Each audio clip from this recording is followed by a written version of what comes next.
इंसान जब जुर्म की सीढ़ी को एक मर्तबा चढ़ता है तो जुर्म के रास्ते और जुर्म की दुनिया में आगे बढ़ता ही चला जाता है।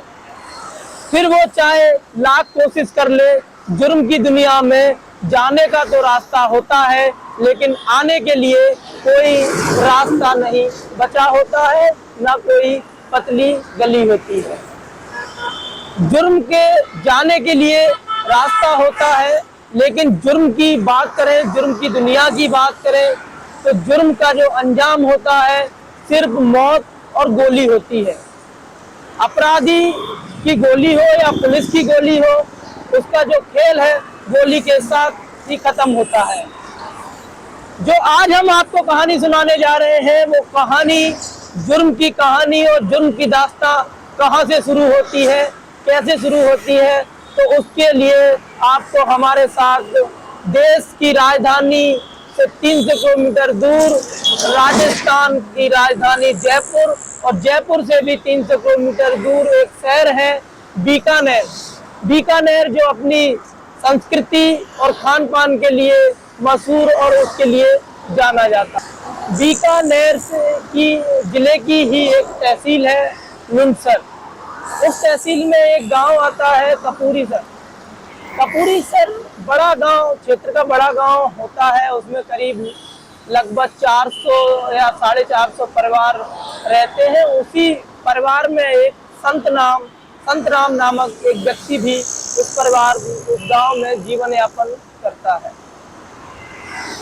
जीवन यापन करने के दौरान उस संतराम के घर एक लड़के ने जन्म लिया होता है और उस लड़के का नाम रखा जाता है रावत राम स्वामी।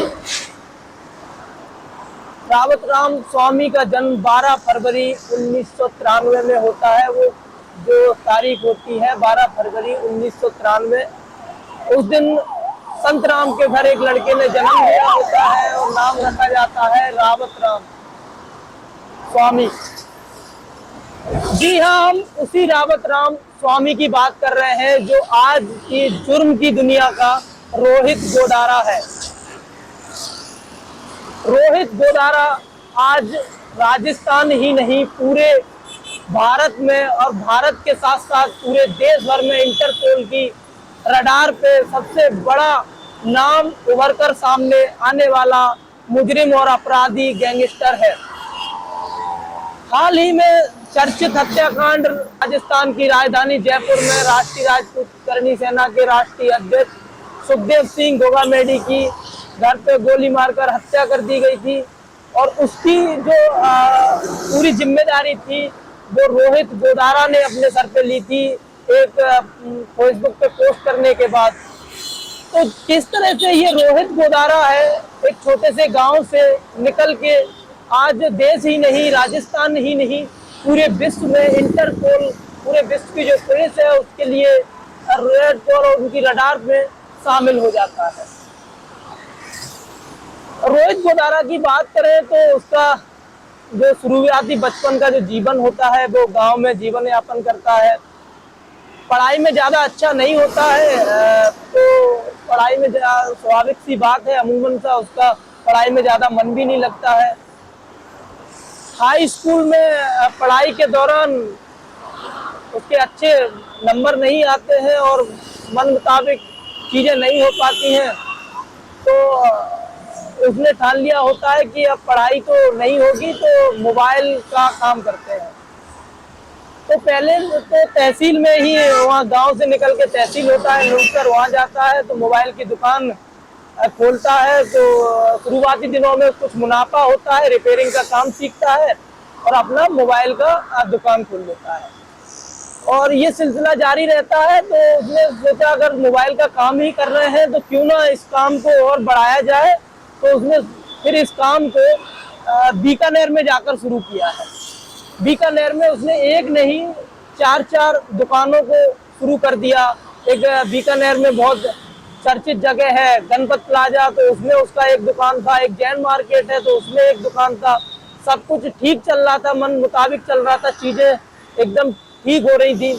लेकिन एकदम से उस रोहित के जिंदगी में एक मोड़ आता है वैसे तो कहते हैं लोग मियाँ बीवी का झगड़ा आम बात है, किसी भी घर में किसी भी दरवाजे और खिड़कियों में अगर आप देखेंगे तो मियाँ बीवी का झगड़ा होना स्वाभाविक सी चीज है।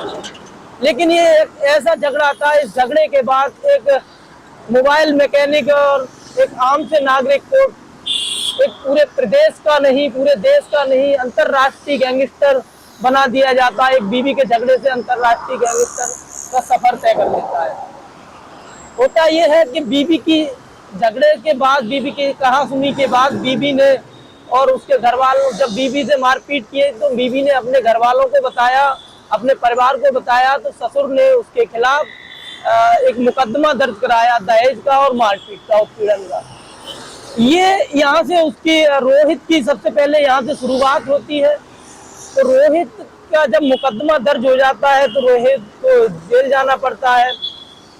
जेल जाने के दौरान उसे करीब तकरीबन 6 महीने जेल में रहता है और जेल में रहने के साथ जब जेल में ही इस तरह के अपराधियों से मेल मिलाप बढ़ता है और सारी जो चीजें हैं, गतिविधियां और रडार पे आती हैं और तेजी से बढ़ने लगती हैं। जब जमानत के बाद रोहित गोदारा घर आता है, घर लौटता है, वापस लौटता है, तो वापस उसके लौटने के बाद वो रोहित गोदारा नहीं रहा होता है। वो एक जुर्म की रास्ते पे चलने वाला एक गैंगस्टर की उसके अंदर सनक बन जाती है कि गैंगस्टर बनना है, और सनक हो जाती है कि हमें अब जुर्म की दुनिया का रास्ता इख्तियार करना है। छोटे मोटे झगड़े करता है, जमीन के झगड़े होते हैं, जमीन के बीच के झगड़े सुलझाने के, उसमें कई मर्तबा जेल भी जाना पड़ता है, सारी चीजें होने लगती हैं। इसी दौरान 2010 में उनके घर वालों ने उसको घर से बेदखल कर दिया होता है अपनी जमीन जायदाद से, क्योंकि जब उनको लगा कि लड़का हाथ से निकल गया है और ये घर के कामकाज और दुनियादारी के कामकाज से ज्यादा ये अपराध की दुनिया में इसका शिकंजा कसता जा रहा है, अपराध की दुनिया की राह इसने पकड़ ली है।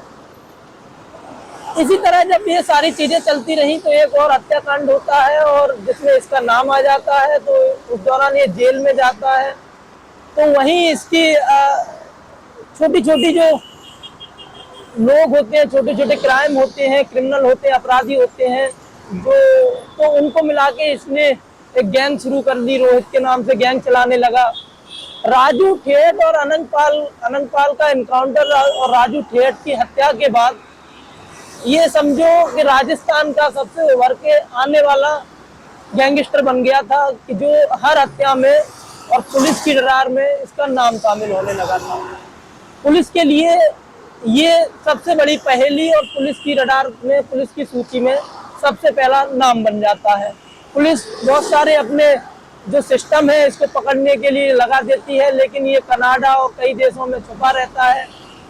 और ये आपको बता दें, देश विदेश जाने के लिए फर्जी पासपोर्ट जो कि पवन गोदारा के नाम से बनवा कर भाग जाता है और अभी तक पुलिस की रडार से दूर है।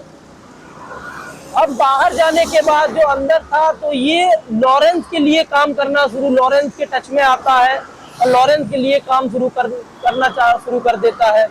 जब लॉरेंस से इसकी बहुत ज्यादा नजदीकियां होने लगती है तो लॉरेंस के कहने पे कोई भी काम होता है उसको पूरा कर देता है। अगर हम बात करें राजस्थान के राजू ठेठ हत्याकांड की, तो उसमें भी इसने ही उसको रास्ते से हटाया, और वो भी लॉरेंस बिश्नोई के कहने पे। और अभी हालिया सुखदेव सिंह गोगामेडी का हत्याकांड हो, उसको भी इसी ने पोस्ट किया और उसका भी ये बड़ा मास्टरमाइंड माना जा रहा है। और इस तरह से ये सारी इसकी जो रास्ता है, इसका जो जुर्म की जिंदगी है वो आगे बढ़ रही है। लेकिन घर वाले या समाज या फिर जो जानकार हैं उनकी माने तो जुर्म का कोई रास्ता और कोई अंत नहीं होता है। जुर्म का अंत होता है तो सिर्फ मौत के साथ ही अंत होगा।